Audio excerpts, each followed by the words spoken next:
अब तो जंतर मंतर का प्रोटेस्ट भी खत्म हो चुका और धर्मेंद्र प्रधान ने इस्तीफा भी दे दिया है।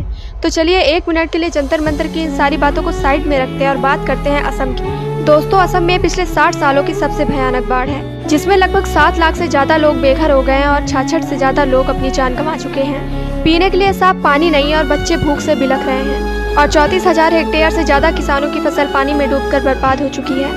हमारे एनडीआरएफ के जवान ज्यादा से ज्यादा लोगों को रेस्क्यू करने की कोशिश कर रहे हैं। इस वीडियो को ज़्यादा से ज़्यादा शेयर कीजिए क्योंकि इस वक्त असम को हम सब की बहुत ज़रूरत है।